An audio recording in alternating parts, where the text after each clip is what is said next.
ओम नमः शिवाय। आइए आयु का अनुमान लगाने के एक बहुत ही साधारण सूत्र पर इस वीडियो में हम चर्चा करने वाले हैं। यूँ तो यह एक बहुत ही टिपिकल विषय है आयु का अनुमान लगाना। इसके लिए ज्योतिष का बहुत अच्छा ज्ञान होना ही चाहिए, परंतु यदि हम पत्रिका देखने जा रहे हैं आयु का थोड़ा भी अनुमान न हो तो फिर पत्रिका क्या देखें। मतलब क्या राजयोग और जो कुछ भी है वो जब शरीर है, आयु है, तभी सब कुछ है। आयु नहीं है तो कुंडली के किसी भी भाव का कोई मतलब नहीं रह जाता है। तो पहले शरीर है, जान है तो जहान है। इसी सूत्र पे इसलिए आयु का पता लगाएं कैसे। तो बहुत सारे कठिन सूत्रों को छोड़ते हुए उससे कैसे सरलता पूर्वक ले आएं, और सबसे सरल जो एक सूत्र है उस पे हम इस वीडियो में चर्चा करेंगे। अंत तक बने रहेंगे तो हम उदाहरण भी देंगे। एक तो यहाँ रखा है 2-3 और कुंडलियों का उदाहरण देंगे इस सूत्र को समझाने के लिए। तो बने रहिएगा। चैनल पर नए हैं तो चैनल को सब्सक्राइब कर दीजिए और वीडियो को लाइक कर दीजिएगा। और डिस्क्रिप्शन में बहुत सारी प्लेलिस्ट है इसी तरह की, उसे जाके खोल करके और देख सकते हैं, लाभ ले सकते हैं। आइए देखें। ये इस प्रकार की, मान लीजिए धनु लग्न की कुंडली है एक, और ग्रह यहाँ पे दिख रहे हैं, इस प्रकार से दिख रहे हैं। और ग्रहों की डिग्री में मान लीजिए लग्न आपका जो है अच्छे है, 19 डिग्री पे है, और चंद्रमा भी 19 डिग्री पे है।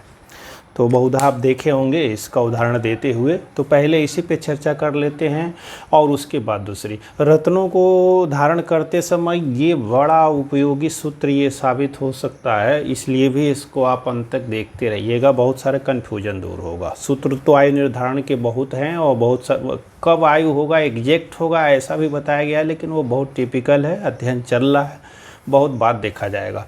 अब चलते हैं। अब इसके बाद क्रमशः सूत्र निर्धारण करने का विचार भी है, भावों को लेकर के सब पढ़ने के बाद तब देखेंगे, लेकिन तब तक जनरल एक आइडिया तो ले ही लेना चाहिए। सर्वप्रथम कुंडली को देख करके हम निर्धारित करेंगे कि हमारा लग्नेश क्या है। तो लग्नेश गुरु को हमने देख लिया कि लग्नेश यहाँ 9 नंबर की राशि है, तो लग्नेश हमारा गुरु है। लग्न का अंश हम देख लेंगे 19 अंश है, और गुरु का अंश हमने यहाँ से देख लिया कि गुरु 29 अंश पे है। तो क्या गुरु मृत है? चूँकि चर राशि में है, गुरु मृत है। गुरु तो एकदम बलहीन है।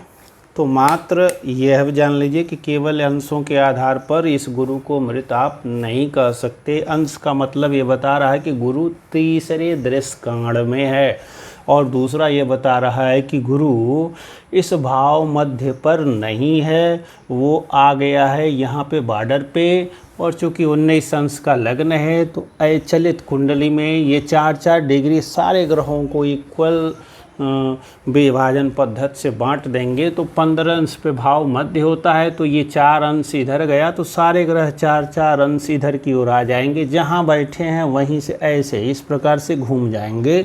तो ये गुरु जो ये 29 अंश अर्थात इसी बॉर्डर पे था, थोड़ा सा इधर आ गया। सपोज कर लीजिए यहाँ गुरु आ गया, यहाँ से यहाँ भाव मध्य यहाँ होता है। भाव मध्य पे रहता है तो ग्रह अच्छा फल करता है। इसकी दृष्टियाँ भी हर भावों के मध्य पर पड़ती, तो इसकी दृष्टियाँ कहाँ जाती? यहाँ जाती और यहाँ जाती। अर्थात लग्नेश लग्न को देख रहा है, लग्न भी भली, और लग्नेश अपने इस त्रिकोण भाव में है। लग्नेश भी साधारणतया बली मान लिया जाएगा।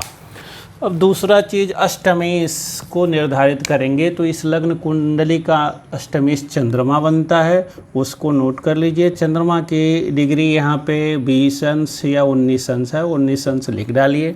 20 अंश है, 20 लिखिए, और 20 अंश है तो लग्न के बराबर ही है। अब दूसरा सूत्र लगना ये देख लिए, चंद्र लग्नेश अर्थात राशि का स्वामी। जहाँ चंद्रमा बैठा है उसका वो राशि हो गई कौन? 10 नंबर में है, राशि मकर हो गई।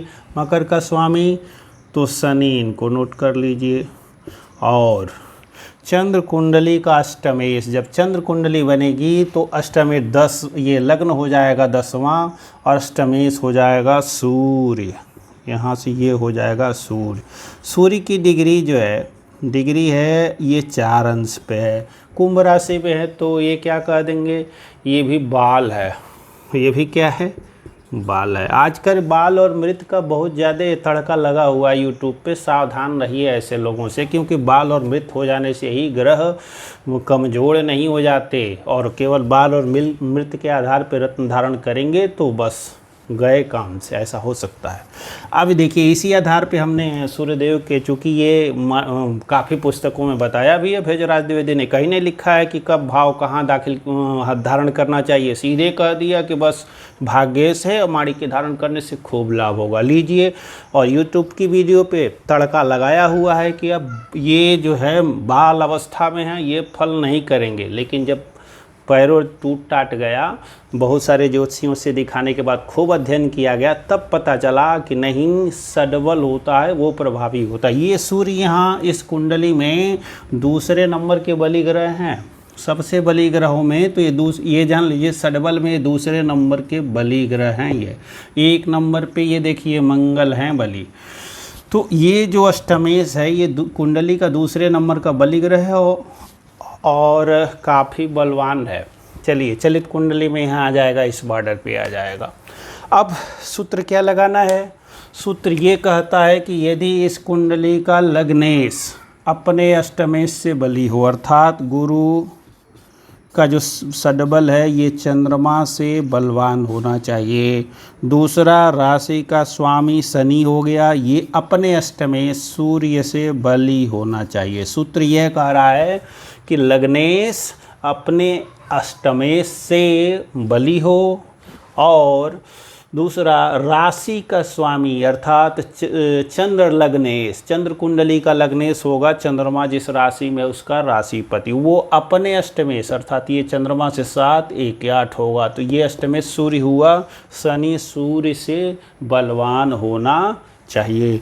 तो ये एक बता देता है कि क्या होगा कि शरीर स्वस्थ रहेगा, बहुत सारे सुखों का भोग करेंगे, आयु भी ठीक ठाक होगी। ये एक सामान्य सूत्र है, बहुत आसानी से कोई भी इसे देख करके पता कर सकता है। अब देखिए इसमें बहुत जो जिनको 1600 लिए थे 6 लाख सब्सक्राइबर हैं, और 2-3 साल पहले दिखाया था कि हमारा माड़ी के क्यों नुकसान किया, वो नहीं बता पाए, तात्कालिक मैत्री को लेके आए ग्रहों की। तो स्पष्ट मंत्रेश्वर जी ने लिखा है कि तात्कालिक मैत्री प्रश्न कुंडली में विशेष महत्वपूर्ण रखती है। जन्म कुंडली में ग्रहों की तात्कालिक मैत्री कोई विशेष प्रभाव नहीं रखती, फिर भी मान भी लेते हैं तात्कालिक मैत्री, तो भी इस सूत्र के अनुसार आपको पता चलेगा कि माड़ी के क्यों नुकसान किया। क्यों? क्योंकि ये इस चंद्र कुंडली का अष्टमेश बनता है। और दूसरा, चलिए चंद्र कुंडली को भी नहीं लगाएंगे तो सूर्य शत्रु राशि में है, क्रूर ग्रह है और अपनी मूल शत्रु राशि में है, और जब ग्रह शत्रु राशि में जाता है तो दुखित हो जाता है। तो ग्रह खुद ही दुखित है, नीच है, दूसरे नंबर पे शत्रु राशि में है, तीसरे नंबर, और अस्त भी यदि है तो ये ग्रहों की सबसे खराब कंडीशन होती है, ग्रह मिसबिहेव करने लगता है। इसीलिए जैसे ही माड़ी के धारण करेंगे हड्डियों में पीड़ा होगी, और हड्डी टूटेगा तो कहाँ टूटेगा? कुंभ राशि पिंडलियों की है तो ये हड्डी यहाँ टूटेगी, फिर ये हड्डी यहाँ टूटेगी, ये सूर्य तोड़ देगा, हड्डियों में दर्द होगा। फिर कहाँ दर्द होगा? ये कंधे का भी भाव है, यहाँ दर्द होगा, जकड़ जाएगा। बाहों का ये भाव है, पूरे बाहों में पीड़ा होगी, नसों में पीड़ा होगी। और देखिए यहीं से ये काफ़ी नज़दीक है, तो चंद्रमा से दूसरे हैं, खूब तेज तेज बुलवाएगा। चंद्र कुंडली से दूसरे भाव में भी है, क्रूर ग्रह है, वाणी को भी परेशान करेगा। सूर्य के कारकत्व को सरकार आता है, तो ये सूर्य का माड़ी के क्या करेगा? ये सरकार से विरोध कराएगा, अपने कार्यस्थल पे जो आपका बास है उससे झगड़ा करा देगा, घर में भी कलह कराएगा। यहाँ शुक्र से ये द्वादश है, तो पत्नी के स्वास्थ्य के लिए भी हानिकारक होगा, पत्नी से कलह कराएगा।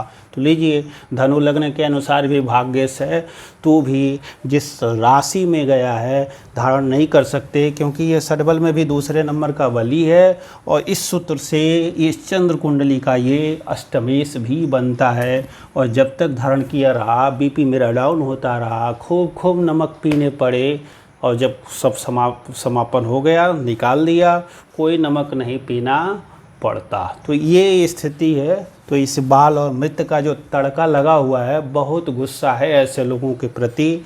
कम से कम एक छोटी सी पुस्तक है, इन सबको पढ़ लेते, इन पुस्तकों को पढ़ लेते 8-8 लाख लोग जो हैं। ग्रह मित्र और मृत और बाल का जो है बहुत छोटा प्रभाव है, उसको बहुत बढ़ चढ़ के न आके लोग। आइए दूसरी ओर देखते हैं। अथाह समुद्र है ज्योतिष, लेकिन छोटी सी बात को खूब तवज्जो दे दीजिए और बड़ी बात को दबा दीजिए, अच्छा नहीं। ये कमाना तो सबको है, कमाना ही चाहिए, लेकिन कमाने के लिए ऐसा ना हो कि किसी की जान ही ले ली जाए। अब माड़ी के बेच दें, 100 रुपया 200 रुपया दलाली मिल जाए, उसके लिए किसी की जान चली जाए, ये ठीक नहीं है। बल्कि जो उपयोगी रत्न ढूंढिए उसी को बेचिए और 500 रुपये दलाली लीजिए, वो भी ठीक है। तो अब चलिए आते हैं, ये देख लिया। अब दूसरे इस यहाँ से तो देख लिया कि कैसे असर डाल दिया ये। तो ये सूत्र जब ये रहेगा, इसीलिए गुरु का रत्न यहाँ पे उपयोगी साबित होगा। अब चंद्र तो क्या करेंगे, इसका अब ये आया तो इसका रत्न धारण कर लें, चूँकि ये शनि तो निर्बल है। अब शनि के रत्न धारण कर लेंगे तो ये लग्न से अष्टम में है और यह भी शत्रु राशि में है। यद्यपि चंद्रमा से इसका परिवर्तन है, लेकिन लग्न से ये अष्टम में गया, ये भी खारिज हो जाता है। 2 बार हमने प्रयोग किया, कोई भी परेशान किया, लेकिन ये दूसरों को परेशान करेगा, ये इसको परेशान करेगा, पुत्र को, संतान को, मति को, बुद्धि को। शनि के कारकत्व पैरों को परेशान कर देगा। वायु विकार और अधिक बढ़ जाएंगे, नौकर चाकर घर छोड़ के भाग जाएंगे, उनसे भी ये शनि परेशान करेगा। 2 बार प्रयोग मैं कर चुका हूँ, इसलिए ये भी आपको अब समझ में आ गया होगा। अब चलती है दूसरा उदाहरण देते हैं कि किस प्रकार से ये हानि होती है। और ये अल्पायु का, इसका उल्टा होगा तो अल्पायु का योग हो जाएगा। अर्थ जीवन यदि लंबा चला भी तो काफ़ी संकटों भरा जीवन रहेगा, कोई न कोई रोग लगा रहेगा, रोग ठीक ठाक रहेगा तो धन नहीं रहेगा और काफ़ी परेशान रहेंगे। तो ये स्थिति बनती है, इसीलिए लग्नेश और राशि के स्वामी दोनों महत्वपूर्ण हो जाते हैं। दूसरा उदाहरण देखिए, ये तो चूँकि अपना उदाहरण था तो आप कहेंगे बस केवल अपना ही लगा लेते हैं और एक यही जानते हैं और तो कुछ आता नहीं है, बस यही बोलते चले जाते हैं। आइए दूसरा और तीसरा देखें। और चूँकि ये भी काफ़ी इस तरह की कन्या लग्न की है, 2 कुंडलियाँ आई हैं। एक भाई साहब हैं, उनकी भी कुंडली है, दोनों ये स्थिति खराब है। दोनों का स्थिति, चूँकि मेरे भाई हैं तो उनको मैं 34 साल से जान रहा हूँ, उन पे भी ये सूत्र अभी कैसे अप्लाई होता है देखिए, देखते हैं। उनका है तुला लग्न, यहीं पे शनि है और यहाँ पे बुध कर लीजिए, यहीं पे शुक्र कर लीजिए, यहीं पे सूर्य कर लीजिए, यहीं पे गुरु कर लीजिए, यहीं पे केतु कर लीजिए, यहीं पे राहु कर लीजिए। अब ग्रहों को यहाँ पे 8, यहाँ पे 9, 10, 11, 12, 1, 2, 3, 4, 5, 6 कर लीजिए। और यहीं पे मंगल को उच्च का कर लीजिए। देख रहे हैं 2 ग्रह उच्च के हैं इनके, शनि भी 5 डिग्री के हैं, मंगल भी 2-3 डिग्री के हैं। दशा इनकी गुरु की चल रही है, बड़ी अच्छी जाती है गुरु की दशा, लेकिन इस कुंडली के मारक ग्रह हैं, फिर भी दूसरे भाव में हैं, कर्म भाव पे दृष्टि जा रही है। चंद्रमा को यहाँ कर दीजिए। अब लीजिए, इनके जीवन का अभी तक घूम रहे हैं और काफ़ी आलसी हैं, बस पेट थुलथुला हो गया, पेट सहलाते रहते हैं, काम करना नहीं चाहते हैं।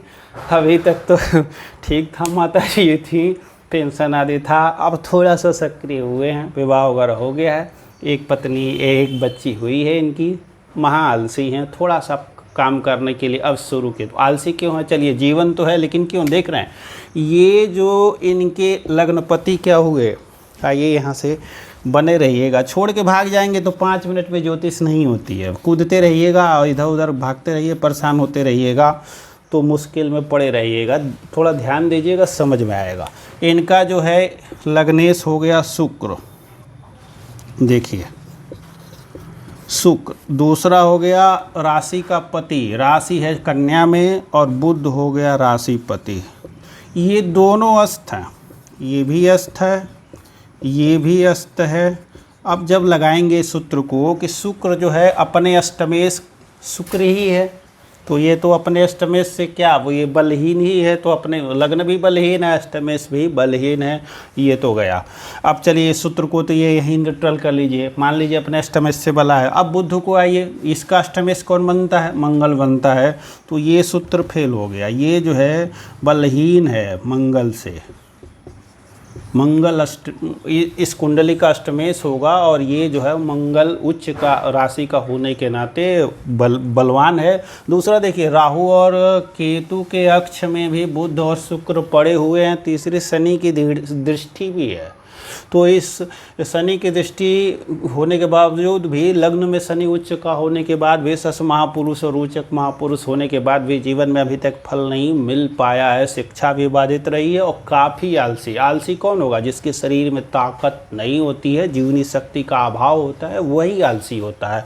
तो सूत्र यहाँ भी ये लागू होता है। दोनों का लग्नेश अपने अपने अष्टमेशों से कमज़ोर हो गया, इसके कारण ये जातक काफ़ी आलसी है और परेशान रहता है। जो कुछ भी भाग्य भरोसे मिला हुआ है अभी उसी पे चल रहा है। जैसे पिताजी की जो प्रॉपर्टी आदि रही है, माताजी की पेंशन थी, माताजी का देहांत हो गया, पेंशन गया, तो थोड़ा सा 7-8 हज़ार रुपये महीने का कमाना अब शुरू किया है। हमने क्या किया, इसको रत्न धारण कराया इसी सूत्र के आधार पर। तीनों का, इनका भी है शनि उच्च के आधार पर। अब यही 5 अंश पे शनि का रत्न हमने धारण कराया। अभी बहुत नीली का प्रयोग कराया लेकिन अच्छा नहीं रहा। हमको लगा कि ये पीड़ित कर रहा है। 10वीं दृष्टि यहाँ जा रही है, चंद्रमा भी 12 में गया, इसलिए जैसे ही उतरवाया 7-8 हज़ार की नौकरी पाया हुआ है, ठीक ठाक है। तो थोड़ी दशा की भी है, तब सूर्य की चल रही थी, गुरु में सूर्य चल रहा था, गुरु में चंद्रमा आया तो भी इसकी नौकरी लग गई। इस कारण, क्योंकि ये कुछ तो पीड़ा कम देगा। यद्यपि पंचमेश है तो भी ये इनको और बली रहना, इनको और बली रहना आवश्यक है। इसके कारण थोड़ी सी इनकी स्थिति सुधरी और चोट आदि भी लगे हैं इनको भी। तो अब चलते हैं, एक और कन्या लग्न की कुंडली कलाई है, उसको देखते हैं। और उसमें चलिए देखते हैं उसमें क्या रहा। ये एक एड्स के मरीज हो गए और फिर भी 10 सालों से जी रहे हैं। इसमें महामृत्युंजय मंत्र की जो महिमा है ये भी आपको समझ में आएगी कि क्या होता है महामृत्युंजय। कन्या लग्न की ही कुंडली है। इनके बुध यहाँ चले गए, यही मंगल भी हैं और यही सूर्य भी है। लीजिए, आप इनका राशि कन्या लग्न है और इनके शनि इनके यहाँ हैं अच्छी 6 और यहाँ से 12, यहाँ से 1, यहाँ से 2 और यहाँ पे बुध मंगल यहीं हो गए, सूर्य यहीं हो गए।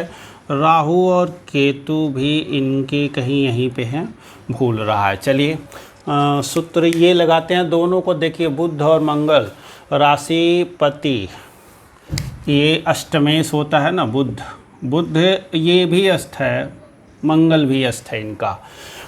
तो बुध भी अस्त है और मंगल भी अस्त होने के कारण इनको एड्स नामक महारोग हुआ, बच्चे को भी हुआ। लेकिन बीच में ये महामृत्युंजय मंत्र का बहुत बड़े पैमाने पे अनुष्ठान करते रहे और उसके फलस्वरूप वास्तव में इनको लाभ हुआ और ये जी रहे हैं। और उस समय जब एड्स की दवा काफ़ी महंगी थी, हम ही जा कर के ले आए थे और लखनऊ से ले आए थे। यहाँ से लखनऊ 400 किलोमीटर दूर है और 5,000 रुपये में 1 महीने की दवा मिली थी।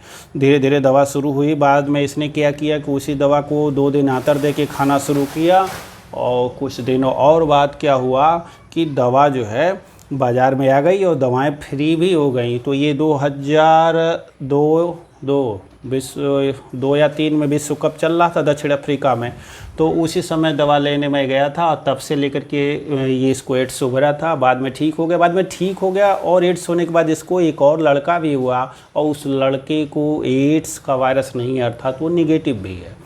तो ये स्थिति यहाँ से भी बनती है काफ़ी। ये तो ये महामृत्युंजय मंत्र के और ओम नमो शिवाय अर्थात शिव जी की कृपा से यह जातक आज भी जीवित है और एड्स नामक महारोग को भी हरा करके। बीच में 1 महीने यज्ञ होता था, यज्ञ भस्म आदि को, सावन का महीना था, ये सब इसमें अधेड़ी, यहाँ अधेड़ी हो गई थी, फोड़े हो गए थे, पीप हो गई थी, सब उसी में यज्ञ भस्म को लेके यहाँ वहाँ लगा लेता था, हराता था। साथ में हम लोग भी थे, ये जानते हुए भी कि एड्स का रोगी है, लेकिन ये हम लोग जानते थे कि एड्स जो है सीधे फैलता नहीं है जब तक शारीरिक और ब्लड टच न हो। तो था 1 महीने उस समय तो, लेकिन ये जी गया। तो ये महामृत्युंजय मंत्र का यहाँ साक्षात उदाहरण देखा गया। आज ये जातक जीवित है और 30-40 हज़ार महीना कमा भी रहा है और ये बनारस में ज़मीन भी लिया है और कहता है कि वहीं अंतिम अंतिम जो प्रयाण के समय होगा तो काशी में मोक्ष भी मिलेगा। ये जातक लगने से यहीं गया है तो मोक्ष के प्रति भी ये सतर्क है। सूत्र यहाँ भी लग जाएगा। और एक अभी कल एक और मिली है पत्रिका, और उन पत्रिकाओं में कन्या लग्न की है कुंडली उनकी, और उनका भी लग्नेश यहाँ पे है बुध, केंद्र त्रिकोण राजयोग में है, शनि के साथ है। किडनी का महारोग हो चुका है, मंगल को यहाँ कर लीजिए। और यहाँ 12 है, 1 है, 2 है, 3 4 5 6 7 8 9 10 11। और देखिए यहाँ का लग्नेश बुध है, अष्टमेश कौन है, यहाँ मंगल बनता है। यहाँ भी बुध जो है कमज़ोर है, किससे, मंगल से। बुध मंगल से कमज़ोर स्थिति में है, और राशि इनकी क्या है, तो राशि भी इनकी कन्या है। तो अब दोनों ये सूत्र यहाँ एक ही जगह लागू हो गए। अब देखिए अष्टमेश से ये दृष्ट है, यहीं पे गुरु को कर लीजिए, यहीं पे सूर्य को कर लीजिए, यहीं पे राहु को कर लीजिए, यहीं पे केतु को कर लीजिए। अब देखिए यहाँ भी घेराव हो गया कि मंगल ने इन दोनों को पकड़ा, इनको पकड़ा, चौथी दृष्टि से इस भाव को पकड़ा। इन सभी जगहों पर नेगेटिव प्रभाव के फलस्वरूप ये जातक अभी भी किडनी, दोनों किडनियाँ इसकी ख़राब हो चुकी हैं। अब बाद में किडनी ट्रांसप्लांट की बात हो रही है। जातक जी भी जाएगा तो भी कुछ न कुछ जातक को कष्ट बराबर बने रहेंगे। हमने सलाह दिया कि तुरंत इनको बुध का रत्न और आयु कारक और पंचमेश शनि है, इनकी अपने भाव पर दृष्टि है, इस कारण शनि के भी रत्न को धारण किया जाए। साथ में महामृत्युंजय मंत्र का विशेष जातक स्वयं भी अनुष्ठान करता रहे तो इस जातक की उम्र बढ़ सकती है। महामृत्युंजय शिव के ही हाथ में है। एक और सूत्र से जातक अल्पायु का दिख रहा है, यद्यपि अब बताएं तो कैसे बताएं, हमने मध्यायु ही बताया।